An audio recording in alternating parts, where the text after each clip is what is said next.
Bismillahirrahmanirrahim. Assalamualaikum warahmatullahi wabarakatuh. Saya tertarik untuk membagi pengalaman terkait masa studi saya di Al-Azhar. Di Al-Azhar saya sekolah di Fakultas Usuluddin, jurusan Akidah Filsafat, satu jurusan yang menurut sebagian kalangan ya lumayan susah, peminatnya juga kurang begitu banyak. Kita tahu bahwa di kampus-kampus Indonesia jurusan filsafat itu sering dijadikan jurusan buangan, dua tanda petik ya, dalam arti ketika ada mahasiswa-mahasiswa yang tidak diterima jurusan lain kan lempar ke jurusan filsafat. Bahkan sebelum saya berangkat ke Mesir itu sempat ada tawaran dari salah seorang senior di pondok pesantren saya, itu beasiswa full jurusan filsafat kalau kita mau kuliah di kampus tertentu ya di Jakarta, itu beasiswa full dari awal sampai akhir, tapi di jurusan filsafat. Jadi di lingkungan masyarakat Indonesia istilah filsafat itu, dan saya kira nggak cuma di Indonesia ya, di banyak tempat istilah filsafat itu kerap dipandang sebagai istilah yang aneh, berisikan ilmu-ilmu yang rumit gitu ya, nyeleneh, dan stigma-stigma semacamnya lah. Nah, sempat beberapa kali saya mendengar pertanyaan, kenapa sih ngambil jurusan akidah filsafat? Apa gunanya? Apa untungnya? Nanti kerja jadi apa? Gitu kira-kira kan. Itu pertanyaan yang mungkin cukup sering diajukan oleh sebagian kalangan ya. Apa gunanya belajar akidah filsafat itu? Nantinya kerja jadi apa? Terus terang waktu saya kuliah, saya itu ngambil jurusan akidah filsafat itu di luar rencana saya awalnya ya. Karena saya ke Mesir, saya sering cerita, saya ke Mesir itu karena memang terkagum-kagum dengan pemikiran Pak Quraish Shihab. Saya cukup sering membaca buku-bukunya, dan saya memang bercita-cita ingin mengikuti jejak intelektual beliau sebagai ahli tafsir gitu. Tapi ternyata ketika saya masuk kampus, tingkat 1, tingkat 2, anehnya mata-mata kuliah yang menjurus ke jurusan tafsir seperti ulumul Quran gitu ya, hadis, manahijul hadis dan semacamnya itu, syubuhat haul hadis, syubuhat haul Quran, mata kuliah yang mengandalkan hafalan lah. Nilai saya itu kecil-kecil, ada yang makbul, paling tinggi itu jayid lah. Tapi giliran nilai-nilai yang menjurus ke jurusan akidah filsafat, ya ilmu-ilmu rasional gitu ya, seperti akidah, kemudian mantik, kemudian filsafat umum waktu tingkat 2 itu kan sudah ada pelajaran filsafat umum, belum menjurus ya, belum belajar filsafat Yunani, abad pertengahan, filsafat modern, postmodern dan lain-lain. Nilai saya itu gede-gede gitu ya. Bahkan saya pernah di tingkat 2 seingat saya ya, saya mendapatkan predik nilai 100 untuk pelajaran tauhid, untuk pelajaran akidah. Itu saya kaget juga. Kok bisa gitu ya? Sementara kan kebanyakan paling tinggi nilai itu kan 90 lah, katakan 99,5 katakan. Tapi waktu itu saya dapat nilai 100. Akhirnya saya berkesimpulan, oh kalau begitu saya jodoh nih dengan jurusan ini. Nah, ini juga nasihat untuk kawan-kawan yang masih kebingungan dari jurusan. Saran saya, cari jurusan yang sesuai dengan minat keilmuan Anda. Bagaimana cara bisa tahu minat keilmuan kita? Ya Anda sendiri yang tahu jawabannya. Atau paling tidak, kalaupun Anda kebingungan, cari nilai Anda itu lebih bagus di mana. Ya nilai pun sebetulnya bukan jadi ukuran juga ya, tapi paling tidak itu bisa menjadi salah satu pertimbangan. Saya dulu pertimbangannya begitu. Kayaknya saya kalau jurusan tafsir itu nggak cocok. Kayaknya lebih cocoknya jurusan akidah, filsafat deh. Karena nilai-nilainya lumayan bagus nih kalau dalam ilmu-ilmu yang dibahas di jurusan itu. Akhirnya masuklah, dan ada pertimbangan lain sebetulnya waktu itu. Saya melihat ternyata orang-orang yang menggeluti dunia filsafat, dunia ilmu rasional, itu orang-orang hebat. Sebutlah misalnya Grand Syekh Al-Azhar, Syekh Ahmad Thayyib itu dulunya sama menekuni bidang akidah filsafat. Bahkan dalam sebuah acara beliau itu pernah bilang bahwa beliau itu nggak pernah bermimpi pengen jadi Syekhul Azhar, menjadi pemimpin tertinggi Al-Azhar ya. Beliau itu mengaku dirinya sebagai bahith gitu ya, sebagai peneliti, tidak berniatan untuk mendapatkan jabatan sebagai mufti, sebagai Grand Syekh Al-Azhar dan lain-lain. Kemudian ada juga dosen saya juga, Profesor Mahmud Hamdi Zakzuk. Beliau itu lulusan filsafat di Jerman, ya, sekolah filsafat di Jerman selama kurang lebih 6 tahun. Jurusannya filsafat, tapi ketika di Mesir diandelin oleh pemerintah.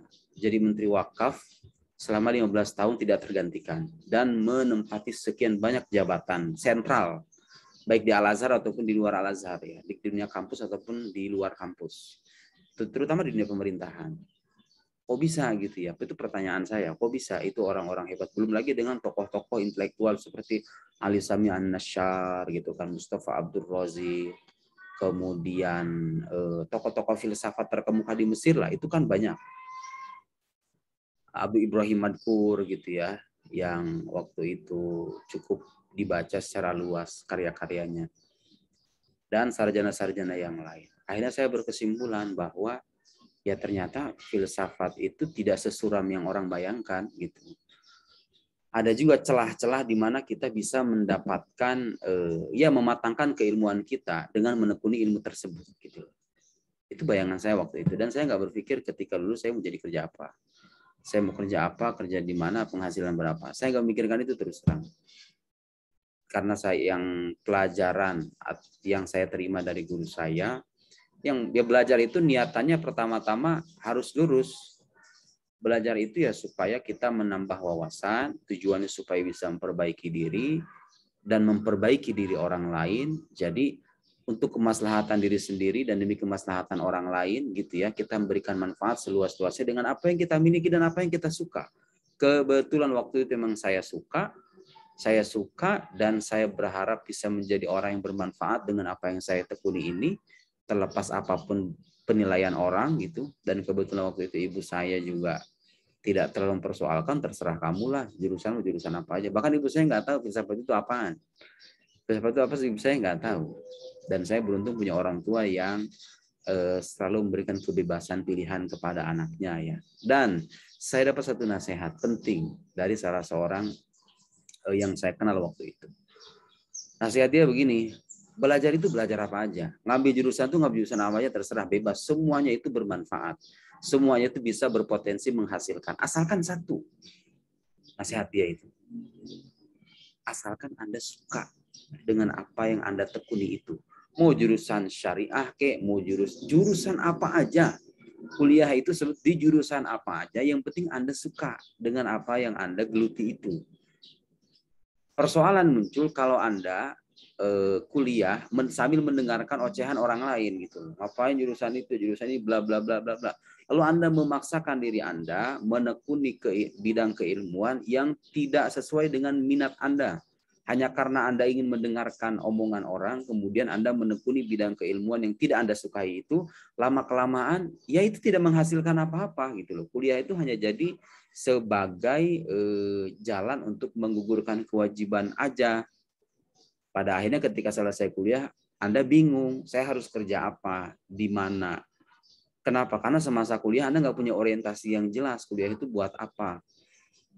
Kuliah itu buat meningkatkan wawasan, mencari ilmu, mematangkan prinsip hidup gitu ya, mendewasakan diri, menjadikan diri lebih baik, dan memberikan manfaat kepada banyak orang. Kuliah itu hanyalah perantara supaya kita punya pengalaman baru, ilmu baru, yang dengan ilmu dan pengalaman itu kita bisa memberikan manfaat kepada banyak orang, juga manfaat kepada diri sendiri. Itu aja. Dulu niatan saya ya begitu aja. Memang saya dulu ada cita-cita ya ingin jadi penulis, ingin ya menekuni bidang keilmuan lah, seperti tokoh yang saya katakanlah idolakan itu. Tapi kadang itu nggak terlalu menjadi beban pikiran bagi saya. Kadang ketika orang misalnya menghantu-hantui saya, oh jurusan filsafat itu kan nggak laku dan kemudian nggak banyak juga peminatnya. Ya saya nggak peduli itu. Selama saya suka gitu ya, dan saya suka dan saya melihat bahwa saya bisa menjadi orang yang bermanfaat dengan itu, lakukan saja. Dan urusan kuliah itu ya sepenuhnya Anda yang menjalani. Orang itu hanya bisa memberikan Anda masukan, termasuk orang tua. Orang tua juga hanya bisa memberikan kita masukan, berikan gambaran. Pada akhirnya yang memutuskan Anda sendiri. Dan Anda sendiri yang tahu dengan kapasitas Anda sendiri yang tahu dengan minat keilmuan Anda. Saran saya, bagi kawan-kawan yang kebingungan mencari jurusan, Atau bertanya-tanya, untuk apa kuliah di jurusan akidah filsafat sementara di lingkungan masyarakat jurusan itu kurang mendapatkan perhatian gitu ya. Saran saya Anda tanya sama diri Anda sendiri, Anda suka nggak dengan bidang keilmuan itu? Kalau Anda suka dengan jurusan apapun dan ilmu apapun selama itu baik dan maslahat ya. Kalau Anda suka, kalau Anda tertarik, kemudian Anda berharap bisa memberikan manfaat dengan apa yang Anda tekuni itu, jalani saja.